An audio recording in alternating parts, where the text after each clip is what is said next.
Hi guys, welcome back to my Exvius guide. Now I'm gonna review Veritas of the Light. Let's take a look at her stats. She is a hybrid attacker. Right now on the global, I think there are two notable hybrid attackers.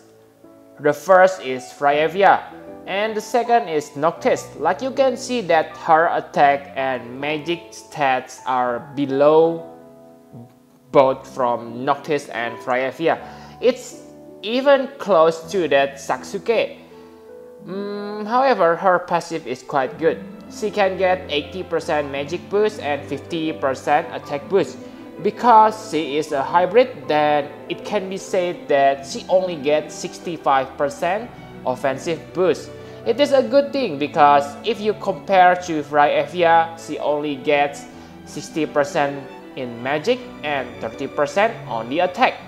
Fryevia has duelist pose, which will increase her stats if she uses single wield, but it is also kind of same for like Veritas because she has dual wield for guns and throwing weapon. Dual wield literally double your damage output, so it seems that in blank slate, like Veritas win. Like Veritas also deal extra 50% damage against demon, mechanical, fairies and undead, which is pretty good bonus. For defensive, she gets health plus 20% and spirit plus 10%. Which are nothing special. And like other Veritas, she will absorb her main element, light.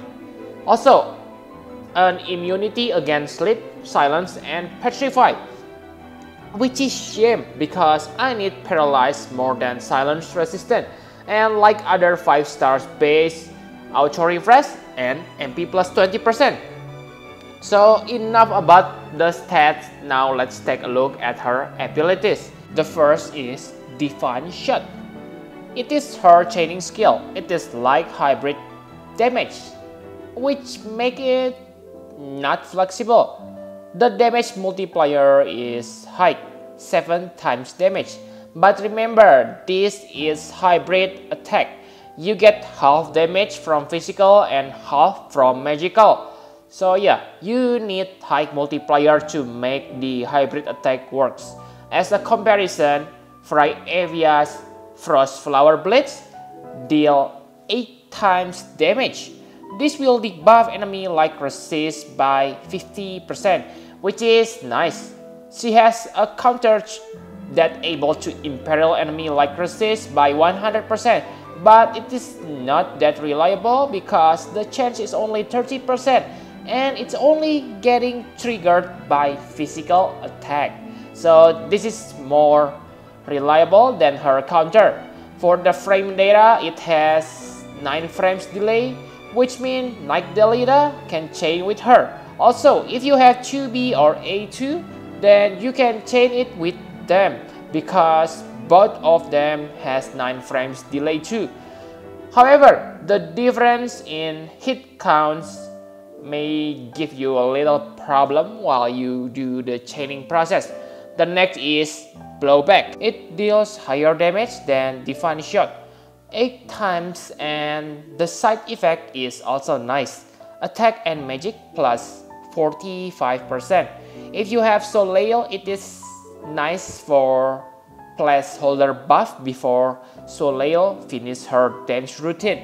You can use this for chaining too, but since the skill only has 5 hits and has a really long delay before the first hit lands, then it might be difficult. However, it suffers the same weakness as the previous skill. It is like element hybrid attack. So I have nothing against hybrid attack as long as the skill has high damage multiplier like this one, but having another like force element can make a character useless if you meet with an enemy who resists against it. She has normal elemental attack, but it is simply a setup. The skill is called Damnation. It only deals 1.5 hybrid damage, which is damn bad. However, it will unlock Saint Buster. Saint Buster is super powerful finisher skill. It deals 16 times hybrid damage. However, the weakness is, like you can guess, it is another damn-like element. She has also few non-attacking skills and they are pretty good too. The first is Charge.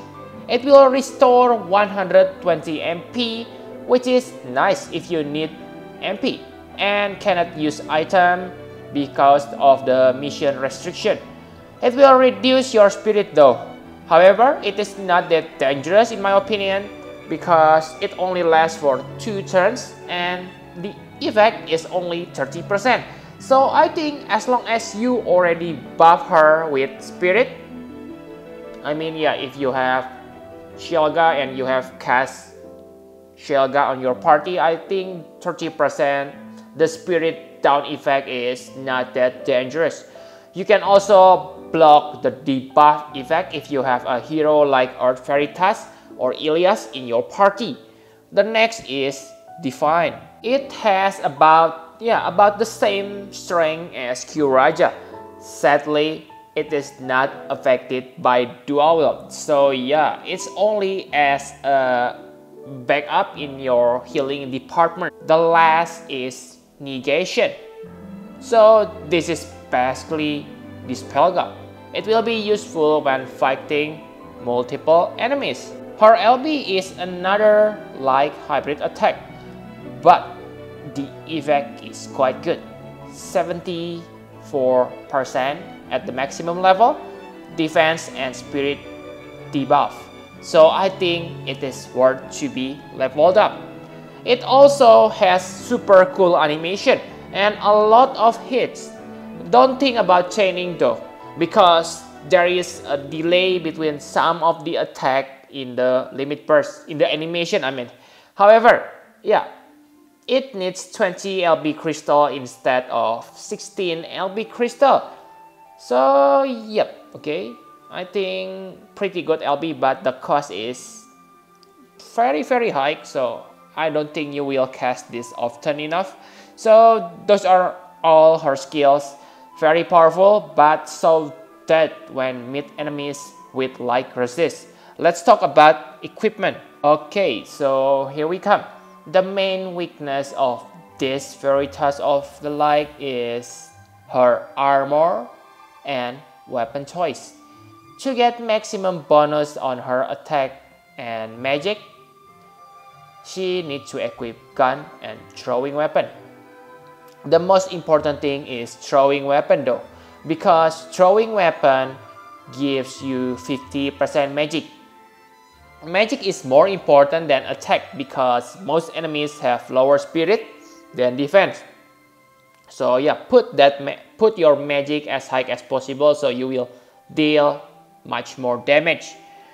Gun is nice, but yeah, there is no gun mastery at this moment, so I think it is better to ditch the gun and use sword or rod. I know that you will lose your attack plus 50% from gun, but yeah, I recommend rod and sword because you can get 50% magic boost from their mastery.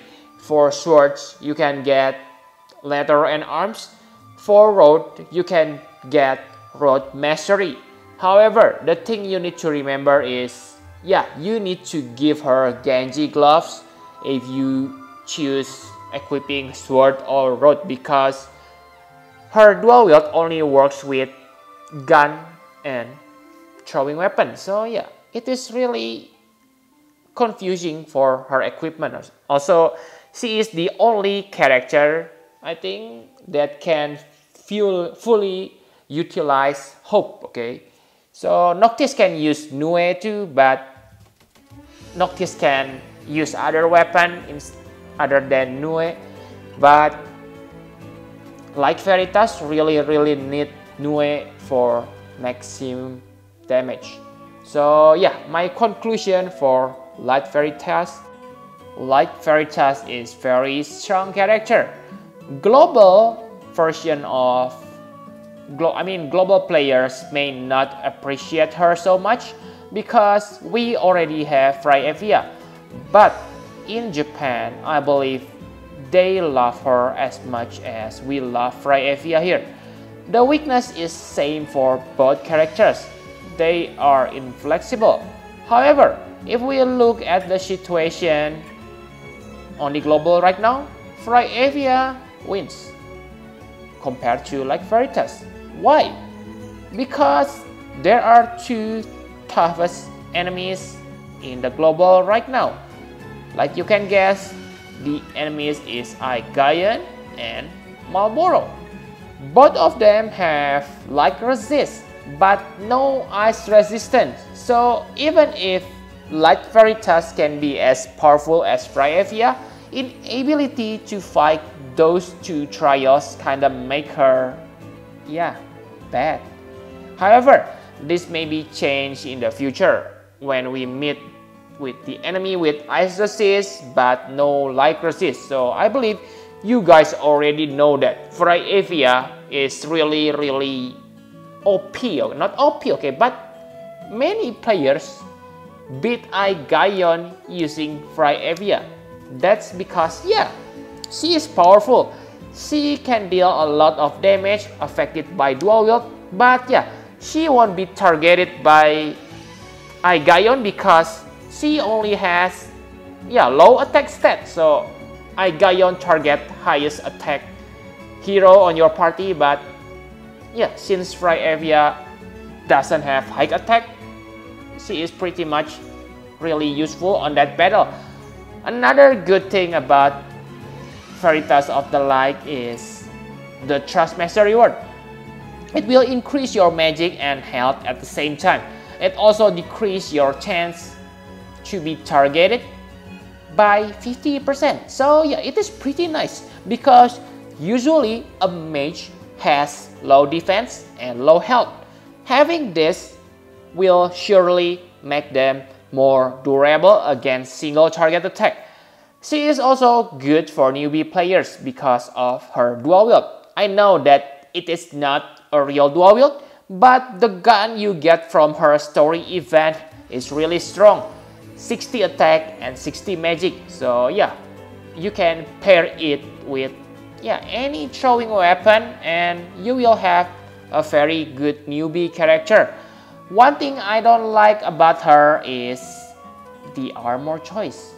Unable to equip hat and robe will make her magic stats not as high as it could be. The only good helm for magic users is I think Emil's head, which only can be obtained from near event which just over. Also, if there are new players who draw her after the story event is over, then they won't have the Quasar. Without Quasar, she will be not that powerful for newbie because where in the story mode you can find a good gun. If I can remember correctly, you can only find, I forgot the name, but the gun only has 60 attack with no magic, so it is really bad for a hybrid character such as Veritas of the Light. So even with those weaknesses, I still give her 10 out of 10 because if you can max her, you don't need her exclusive equipment, and she is still powerful. So I give her nickname as Megaman Ex-vius. I know she is a woman. It is just for a nickname, So thank you very much for watching. Please hit the like button and subscribe to my channel for more Final Fantasy Brave Exvius guide. Bye bye guys.